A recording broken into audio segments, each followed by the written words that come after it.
Welcome to episode 556 of the show. Now that we're done with the detours of yesterday and the day after, I can't remember what the topics were. That's the detour that we made. We're now going to get back to wrapping up our conversations on customer retention. So, I believe on customer retention, we had done an episode where we explored how before you get customers to stay and be loyal, you need to find out if they're happy in the first place and if they were able to achieve success with your product or your service, if they got the brand promise, essentially, that the brand promise that your product or service offers. So, if this is your first time of listening to the podcast, after you're done listening to this episode, look for prior episodes. You probably won't have to scroll back too far. Maybe 5 or 10 episodes. Okay, no, we had two detours, so let's say 10 episodes definitely, and you're going to catch the whole conversation that we've been having on customer retention, how to get customers to stay, and first of all, trying to make sure that they were happy with the product, the service, the experience that they got with us, and that our product or service was indeed helpful to helping them achieve their goals. So, if my memory serves me correct, I think we've gone through customer satisfaction. I was trying to figure out if they're happy, and now we're on customer success, and that is trying to gauge if the customer got what they bargained for. Now, the reason why this is important is obvious, because if a customer didn't get what they bargained for, if the product was poor, if the service was less than stellar or not quite what they expected, if the whole thing was inadequate in any way, then it's going to lead to attrition. Now, what attrition means basically is that your customers, sorry, excuse me, what that means basically is that your customers are falling off, and that leads to no repeat business and no referrals, obviously, because if your customers fall off, if they leave, they start ghosting you, they stop picking up your phone call, they move to your competitors, then of course, no repeat business, no referrals.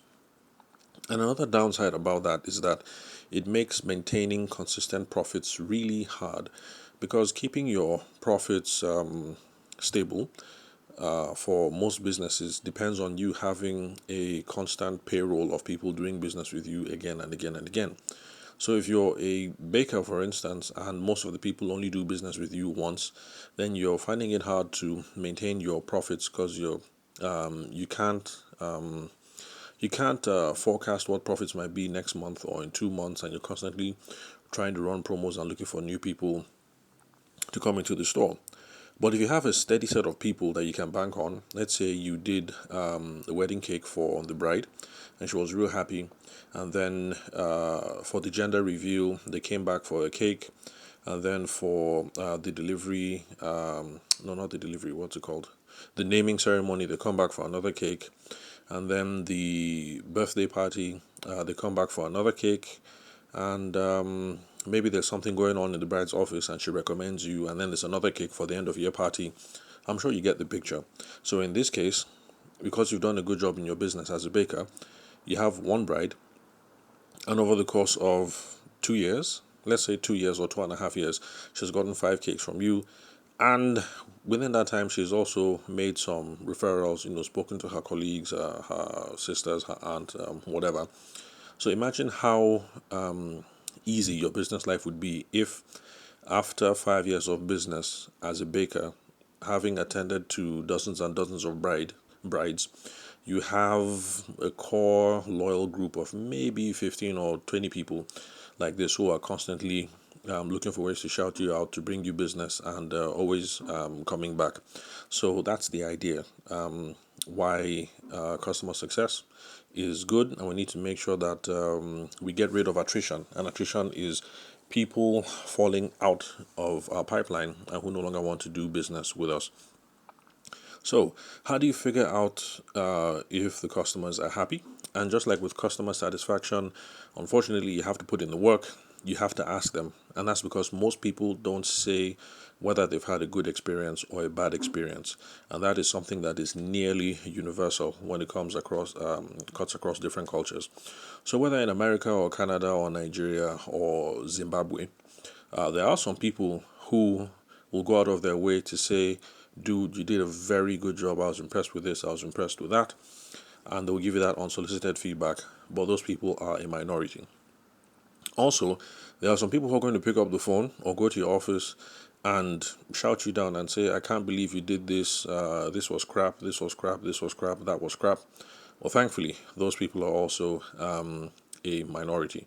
Well, the problem is, like I've mentioned in previous podcasts, the people who have had a bad experience, while most of them won't come to the office or pick up the phone or confront you in any way, they will tell other people that, look, I dealt with Simon, I dealt with Cecilia, she was crap, the cake tasted like crap, the wedding photos were crap, the bags of cement that they sold me, half of them were wet, you know, all kinds of things. So, the only way to find out if they got what they bargained for, if they achieve customer success, is to call them. And, okay, well, not to call them, but rather to ask them and engage. So, how do you engage? Engage with what? A default that people like to do is customer satisfaction surveys that you send over the email. And if you've been listening to this podcast for any length of time, you know that that is not my preferred option. After you're done listening to this episode, just skip back and look for the customer satisfaction survey episode. I think that's definitely more like 5 episodes back. And you will see all the reasons why I don't think customer satisfaction surveys are a good idea, at least the way that most people practice them. And at the end of that episode, I gave my own recommendation about how you can come up with the hybrid method where you call people first, get all the relevant data, and how that can inform the actual design of your survey, whether it's an email or a multiple choice thing in Google Forms or something that you code into your website or what have you. Okay, so customer satisfaction surveys, that's the default that most people will do. Like Zenith Bank, for instance, putting up that window when you're done with the transaction. How happy were you with this transaction? Extremely happy, happy, not happy at all, sad, disappointed. And for Zenith Bank, well, at least they try to make theirs fun because it's just smiley faces with the tags at the bottom, and then you hit the corresponding smiley face.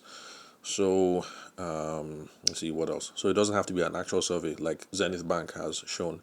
Zenith Bank is a bank in Nigeria for those of you who are non-Nigerian listeners. So that's how they do their thing. When you're done with the online banking transaction, the next page that comes up is that page with the labels and with the smileys. And I guess it's a good thing that they did that, because if the next page that popped up was titled Customer Satisfaction Survey, I think most people would just click away. But since it's smileys with the description under, if you've had a really crappy experience, the transaction didn't go through, the website kept crashing, whatever, you can just hit that red, angry smiley, and then they know that they have a problem. So next, after customer satisfaction surveys, it's my favorite, which is a debrief, where you call up the customer. And the whole point of the debrief is to say, what's up? Thank you for doing business with us. Really appreciate your custom. Hope everything went okay. What did we get right? What did we do wrong? What did you think we could have done better? That's the whole idea of a customer debrief when you make them phone calls. And you're going to get lots of valuable intel from that. Then you can also conduct the debrief over email. Try not to make the emails too lengthy. Oh, sorry, for those of you who can hear it, I'm not sure if it's bleeding in the background. It's time for prayers, and so the what are they called? The people who shout from the minarets in the mosque. So they're doing the call to prayer. So that's what the noise in the background is. Let's see, where was I? Okay, customer satisfaction surveys, we're done with that. Phone calls for debrief. Yes, now email. So the debrief email is essentially the same. You're sending emails to say thank you very much for your business. We want to be sure that you are happy with the experience. What did we get right? What could we have done better? Stuff like that. But for email, remember, keep it short. Don't make it lengthy. If this is your first time of listening to the podcast, scroll back another 5 episodes, and I think, yes, scroll back another 5 episodes, and there definitely was an email episode I did. Oh yes, one of the detours that I did actually was on the whole thing about email. So look for something that has email in the title that was published recently, and you'll get the lowdown from there. Then, apart from the survey, the phone call, and the email, you can also make it part of your normal follow-up routine. And the follow-up routine is going to be implementation based, and it depends on your product or your service cycle. Now, let me explain what I mean by implementation based. Most products or services have sort of like a series of steps or processes that you do before and then afterwards. Now, I'm not talking about regular stuff like bread and eggs, consumer goods, because if you buy bread or eggs, what happens is that you're going to eat them. But for other things like people, let's say like electronics, for instance, or cement, if someone buys cement from you, the typical thing is that the person is going to use that cement to build something. If the person buys a phone, the person is going to use the phone to make phone calls. What else?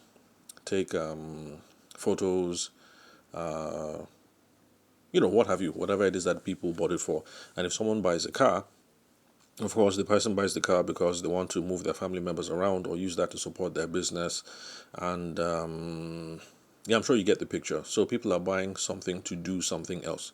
Now, in the process of implementation, depending on your product or service or industry, there is kind of like a common sense window through which, from which you can reach out to people to figure out how things are going. Now, let's go through the car example. Someone buys a car from you brand new in Nigeria, with how the roads are, especially if you live in Lagos or Abuja. Okay, let me move Abuja from the picture. Let's say you live in Lagos or Port Harcourt, high traffic areas. You'd find that most people can get away with using the car for about 3 months before they service. So, if you're a sharp businessman and you sell cars to people, it kind of will make sense that if you sell the car today in January to someone, then you should be making a phone call in March. Is it March or April? That's 3 months. January, February, March. Let's say April. You should be making a phone call March or April to say, "What's up? How you day? How you doing? How's the car? I hope there are no problems. You've done the first servicing. Sure, everything is okay. Blah blah blah, that sort of thing."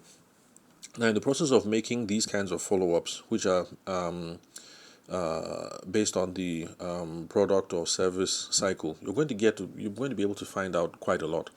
If someone was unhappy because he got the car, and before the first 2 months, the engine got knocked, it's a nice thing to know, because if you're not being fraudulent, then that means that the people who are upstream selling you the cars are giving you crappy products. And it's something that it would help if you know now, rather than having people buy cars from you, the engines kept getting knocked, and then everybody keeps saying, that guy Chukudi, don't buy cars from him, he's a fraudster. Because most people, at least in Nigeria anyway, they will just say, well, it was my fault, I didn't do due diligence, I bought a crappy car, I should have been wiser, Chukudi is a fraudulent guy. And that's how they'll leave it. And then you have people going all over the city besmirching your reputation. And then you wonder why, after selling cars in a particular city, let's say you've been selling cars in PH, that's Port Harcourt, for let's say 7 years, you wonder why your business is not moving. It's because you have an army of people who are angry going around saying that you sell crap cars. So, you should be doing follow-up based on implementation cycles, and it also applies to service-based people as well. So if you're an accountant and you do audits for people, I don't know how this whole accounting thing works, so this is me just guessing. So accountants, please do not take me to task on this. So let's say you file papers for someone, and it is customary that the Federal Inland Revenue Service, I think, in Nigeria, that's what we call ours, FIRS. So let's say it's customary that they get the papers, and then after 2 months, they acknowledge that they got the papers. And then if there's any problem and they want to call you in for an audit to explain your account, let's say that whole process takes 2 months. Then, as an accountant, you should know that if you file papers for anyone in January, then you should be calling them in February or March to say, what's up? Has the Inland Revenue Service acknowledged? What correspondence have they had with you after that? Are they calling for an audit? Stuff like that, basically.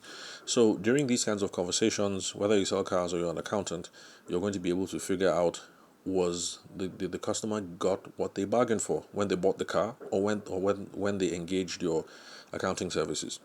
Now, there's also in-person visits. Should you do that? And I would say a definite yes. That is for really big accounts, because there are some people that are high rollers that do business with you. So definitely you want to pay more attention than you do to the regular regular folks. And the in-person visit, the purpose of it is going to be the same as the debrief and all the things that we've been talking about. So let's say back to the Alhaji Dalhatu example that I came up with when we had the customer satisfaction episode. If this is your first time of listening to the podcast, that's definitely like 5 or 6 episodes back. You don't have to scroll for too long. So back in that Alhaji Dalhatu episode, so with all the cement he buys, because he is a developer in Abuja and all the different estates that he's building and stuff like that, it would make sense to pop in once in a while, maybe once or twice a year. You just say, Alhaji, how far? Are you in the office? I was in the area. I said, let me just pass through. And then you pass through, you sit down, you say hello, how's business, small talk, elections, this, that. And then, of course, you get into the nitty gritty. I hope there's no problem with the cement that we've been delivering you guys. I hope they've been arriving in good condition. I want to be sure that my boys have been delivering the cement on time, that they're not late. We've not been holding up your development schedule, your building schedule, blah blah blah. Have all those conversations, and then when you leave the office, Alhaji Dalhatu will think to himself that, man, this Chukudi or this Kemi, she's a real sharp girl. She's a go-getter. She's professional. She knows business. And when next somebody wants to handle a large project and they say, oh, Alhaji, who do you use? Alhaji can confidently say, call Kemi. I say, Kemi, but she's a girl. Say, don't worry, forget that she's a girl. She's the one that I've been using. I used her on this project, on this estate, They've never failed me. They deliver on time. They're like this, they're like this, they're like this. Call Kemi. And those are the kind of things that you can achieve when you use all these processes that I've outlined now, if you're trying to gauge customer success. Now, the final stage, since we're past 15 minutes. What if the customer is happy? Remember, what if they're happy, and what if they got what they bargained for? Remember when we started this whole series, the whole thing about customer retention? Since the whole point is customer retention, that they do business with us, now that we are sure that customer satisfaction, we have a pass mark, 80%. Customer success, we have a pass mark, 90%. This is now the time to ask for repeat business, or to ask for referrals, or to ask for testimonials, or to ask for reviews. This is the right time to do that, and this is the reason why customer success and customer satisfaction are the foundation of making sure that customers remain with us. If they're not happy, and if they didn't achieve what it is that they bargained for, then we're not going to have loyal customers who stay with us over the long term. So thank you very much for listening to episode 556. I'll catch you guys at the next episode.